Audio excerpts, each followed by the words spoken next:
Okay, let's do this thing because I got some things to say about this show tonight. I would have done a review last week, but given it was my birthday last week, not the day of AEW Dynamite and whatnot, but I was like, nah, you know what? I'm not gonna do a review from last week. But let's go into this week's show, huh? Where we got Tulsa, Oklahoma tonight, and man, AEW sometime. Well, I will say the show wasn't the worst. It was better than that bullshit main event they had last week on Dynamite. But let's go into this, which we start off with a tag team match with FTR and the Blackpool Combat Club, which honestly, I don't even know why this feud even began. I think it began on Collision or something because I think since the Blackpool Combat Club is somewhat, for some reason, still feuding with the CMLL guys. I have literally know what's going on with that. They're all that feud at this point. And like the only person I kind of care about is Danielson, maybe because he went against Zack Sabre Jr. recently. That's actually a match I kind of gave a fuck about, but I don't know what the Blackpool Combat Club really doing right now. I don't even know what happened to Wheeler Yuta. What happened to him? Wasn't he there in this group? He just kind of disappeared from out of nowhere nowadays for whatever reason. But it's like this feud just kind of began out of nowhere, and we saw the singles match last week. And listen, this was a wild tag team match. I will say that, but it ended up in a draw. Okay, a time limit draw. It was hot. The crowd was very hot for this match. They did love it. It was a wild, chaotic tag team match in a way, and by the way, we'll get to more wild, chaotic tag team matches later on. But it ended up with a draw. The fans chanted 5 4 minutes, but then next thing you know, they start brawling with each other again. As security guards and other wrestlers came out to try to break up all the commotion and whatnot. So, it like at least it looks like it's going somewhere because FTR been on Collision. I just kind of forgot about them at this point. I last time I remember they were still feuding with the House of Black, but I think that's over now. But now I guess they're finally back on Dynamite doing something. They went to Orange Cassidy. I don't really care. Which still doesn't even make sense from last week, and I'll get to that in a second. But I guess he's cleared for a tag team match, and I guess he was in Rev Pro last week. But listen, because right after that, I know they had the FTR talking, and then they were about to brawl with the Blackpool Combat Club again. Um, but no, here's the thing that doesn't make sense. So let me get this straight. Y'all did a Texas Death Match in the main event last week, a match that should be for a title match or blood feud on a pay-per-view, but you put on a random Dynamite, what, because it was Valentine's Day? Or was it because it's in Texas? Which made no sense for a third-tier champion and a Ring of Honor title, a tag team title person with Matt Taven in the main event also, which, once again, why was that even the main event last week? That made no sense. But once again, they did a gimmick match last week just to build up for a match that's going to be a one-on-one regular match for the pay-per-view. But now this week, you got Orange Cassidy versus Mike Bennett, which, once again, why did you all do a Texas Death Match last week, now just do a regular match this week? That makes no sense. None of that makes any sense. I didn't really care what was going on here, honestly. You already knew who was going to win, but it made no sense to even book that Texas Death Match. I don't know what they were trying to gain out of that. Did it make the ratings go up even bigger? Did anybody really sit around and watch that main event? Because I was like, why is this even the main event, and why is it a Texas Death Match? Oh, because it's in Texas. Not a title match, not a blood feud, hell, not even for the World Championship, the third, fourth-rate title in this company. Really think about that. And then right after the Kingdom start beating up Cassidy and then Jake Hager, which was random as hell to come out there first, but then I have to remember this is Oklahoma, so he's from Oklahoma. We can't get Jr. Press Jr. by the way too. I think he just had hip surgery. Hopefully, he recovers well. What they say he's in rehab, but yeah, Jake Hager basically got some type of a pop because he's from here, so at least that helps. Right after that, one of the Everrise guys, Angelo Parker, I guess he's getting ready for his date with Ruby, which I have no idea what they've been doing on Rampage. I've only seen probably little clips, and I guess now they're finally gonna go on a date. So yeah, there you go. So we'll see what happens with that because Paige didn't want Ruby to date the Everrise guy, or I don't know. And I saw people saying like he will finally get to clap the the cheeks. I'm like, where are they? Somebody said it best, like asphalt or something there. But that was a funny line. But I guess we'll see what happens after their date then, or whatever. Next thing you know, Ric Flair showed up. Ric Flair, which he looked kind of disheveled or not really wanting to be bothered, and he said, he hasn't been part of this whole Sting retirement thing, which we haven't seen Ric Flair in a few weeks now since I think they were back in Jacksonville, if I'm not mistaken. And everybody actually thought this was a shoot for some reason, because like everybody's trying to do a work shoot on this show now after having last week. But he says he's not upset with Sting, or he just wanted to be more involved. And basically, I thought he was going to Tony Khan at first, but he ended up going to the Young Bucks then. So Ric Flair heel turn. I don't know where this is going. So will he turn on Sting at the pay-per-view and cost him the tag team titles? That's what I feel like is going to happen, because not like this ain't the first time Ric Flair's turned on Sting before. We've seen that for many, many, many, many, many, many, many, many years now. So there you go. Daniel Garcia was out there next. I guess now since Christian, I should say Christian them took out Edge last week. Um, Garcia, he said he started to lose confidence a few months ago, and now you talk about the Continental Classic, and everybody danced with him and whatnot. He's got that feeling, and now he's gonna be the one to face Christian for the TNT title at Revolution. Next, Christian and the Christian Coalition come out there, which I must say, Nick Wayne's mom, Shayna Wayne, honestly, is just there just to be there at this point. Christian, which, obviously the best person on this microphone here, saying Edge will never get another title shot. And he talked about Garcia, then he talked about his family. And of course, folks, you got to talk about your father is dead, basically. So he can be a father to him. The humanitarian that Christian is just try and help these kids out, find a father or whatnot. And I don't know, but he says, I don't want to be your opponent. I want to be your father. I don't know, Christian Cage basically. Nick Wayne says, don't ever talk to my mom again, but you want to talk about my dad? How about I put you in the ground right next to him then?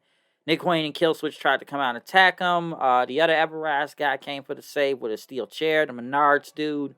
So the promo segment wasn't bad. It was okay, good segment, I thought. Christian obviously was great in the mic, and Garcia was good too. I don't know what happened to Edge though. Like, I don't know if Edge was really hurt, or this is just because of the injury angle with the Concerto last week, and I feel like he will run in during the pay-per-view. That's what I see happening. Tony Storm went against Sydney Winnell. Tony Storm won right after Deonna Purrazzo came out then and went against Madison Rayne, which, man, this is a very clunky match anyways, and wasn't even really good. But then the finish. Let's get to the finish, which I don't know what move Deonna was going for, but by God, I actually thought they knocked out Madison Rayne right here, as what, like, just slammed her head into the damn ground. I'm like, head first. I was like, man, she's not moving. And I actually thought she got KO'd. I didn't know that was Seller or she got legitimately KO'd, and then they replayed it. It's the sponsored move of the night of Madison Rayne damn near getting spiked on her head. And Deonna, I think, won with an ankle lock, and she immediately tapped out, and they checked on Madison Rayne, which let me say this too. I didn't even know Madison Rayne was still in this company. Like, I swear to God, I didn't even know she was still working there. I really forgot till tonight. But man, she landed on her head hard. That was pretty rough to watch.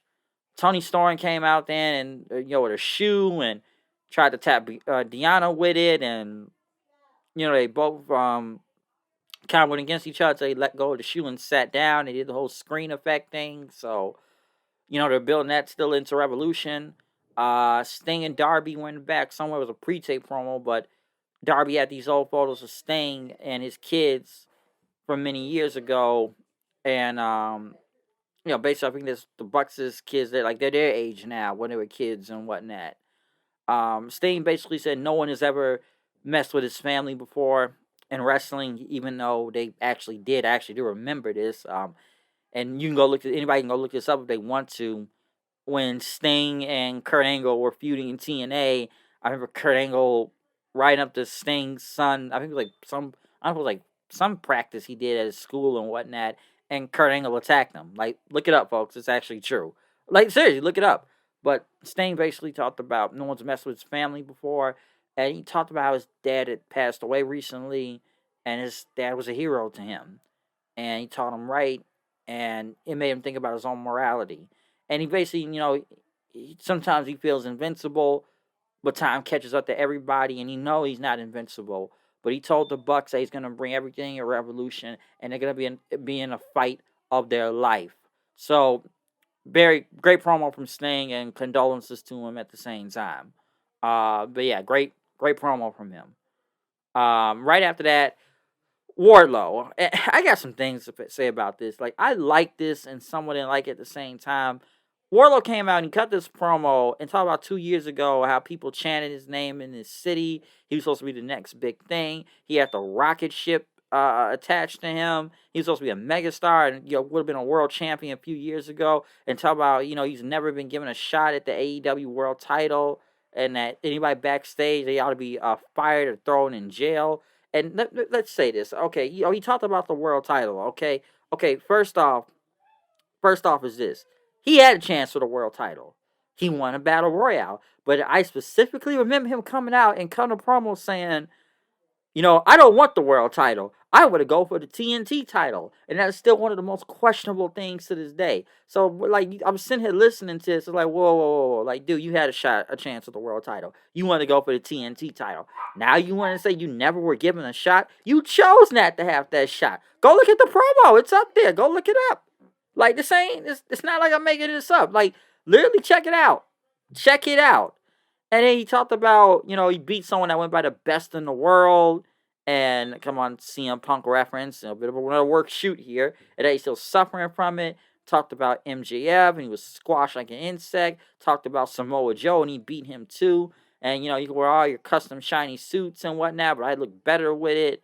And I know they were starting to do what chance, but Wardlow said, I'm the best in the world. I'm better than you, and you know it. I'm the most dangerous man in this room. I'm the young crown king of AEW. And he just starts yelling. Then I don't know if it was to get over the what chance to get somebody to pay attention to him in the back. Maybe Tony Khan. But I'm bigger, stronger, and faster than everybody.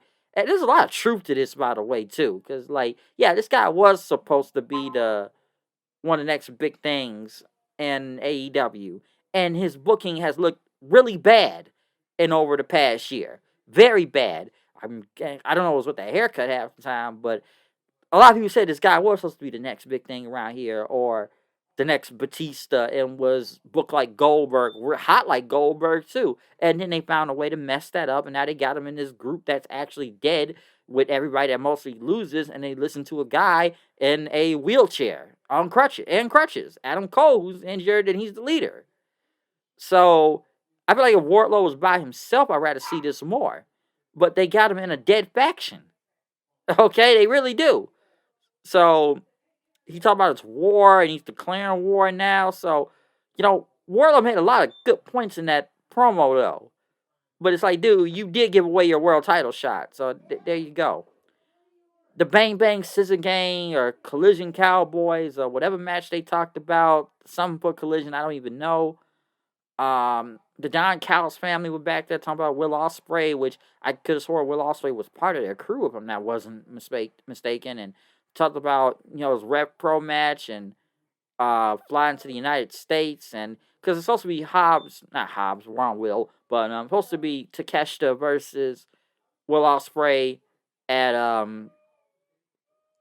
Revolution, which is honestly out of nowhere with literally no build, but Will Ospreay said he would come here after he was done with New Japan and everything, and he would come at AEW Revolution. So I still found it odd that you signed this guy back in November, but then you can't see him on this television show until March. So for the pay-per-view, because he's got to finish his commitments up with New Japan, which I get it, but it never made sense to me at that time when they did that.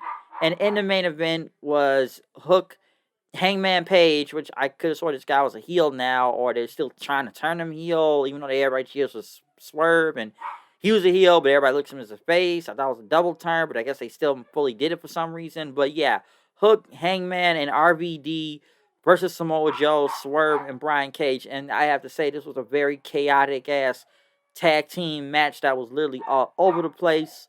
Um, I'm honestly surprised RVD took the loss here. I actually thought um, Cage was going to take the fall because I'm just used to Cage taking the fall damn near all the damn time. But I didn't really think RVD was going to gonna tap out here. I'd say RVD moving a little bit more faster than I remember. So I don't know, but we haven't seen RVD a little bit more consistent on AEW. Like he was like on this show like what a few weeks ago against Swerve. Now he's back again. But this is still a chaotic tag team match. Samoa Joe won. The AEW World Champion looked strong. So, yeah. But like I said, wild tag match to end this show off. Hot crowd. I don't know how many people were there, but hot crowd though. I will say that. RVD is like one of the most over people. Like my friend Kyle told me this. Like yeah, RVD and Hook come out to get a pop. Hangman comes out like it's flat as hell. Even Swerve, Joe, all get a pop too. But like Hangman is like, who cares? That like so they trying to turn him heel and grow like some Magnum TA mustache for some reason. I don't know. I'd rather see Swerve versus Joe, but I know they don't want Joe losing right now at the same time because are they gonna go into the whole why Hangman has a title shot or they're bringing back the rankings again? So I guess we're going by that. But yeah, other than that though, this show I think I probably liked it a little bit better than last week because that main event was god awful last week. So at least it was a better main event. But still, the scenes on the show that don't make a lot of sense or just wonder like what are they doing here at the same time. I don't know, man. I've heard several people tell me this that AEW is just very cold right now. Like they're not hot. I don't know. It's like nobody's paying attention to them. I would say people be paying attention more to TNA, but TNA has their own problems right now that I'm not going to go into, and I've already addressed already, which still doesn't make sense, but that's a different time. But given what I saw here tonight from like the main event, and I don't know, I thought the Sting promo was good, and Christian Cage and Garcia, and the first match wasn't that bad either. But yeah, that was basically this whole show. It's like what? Like, it was like what 3, 4, 5 matches? That was like 5 matches on here. But yeah, that's kind of basically what we saw throughout the entire night. I don't really care what happened with Cassie and them, and I don't care. Um, I don't. Hopefully, Madison Rain is okay after she damn near got spiked on her head out there. So yeah, it's I don't know. This show sometimes just makes you wonder. But yeah, that's the what we got out of Dynamite tonight. Like I said, Sting, maybe Flair may turn on him. I don't know, but we'll just see what happens. Other than that, that's my review of AEW Dynamite. I'm out of here. See y'all then. Peace out.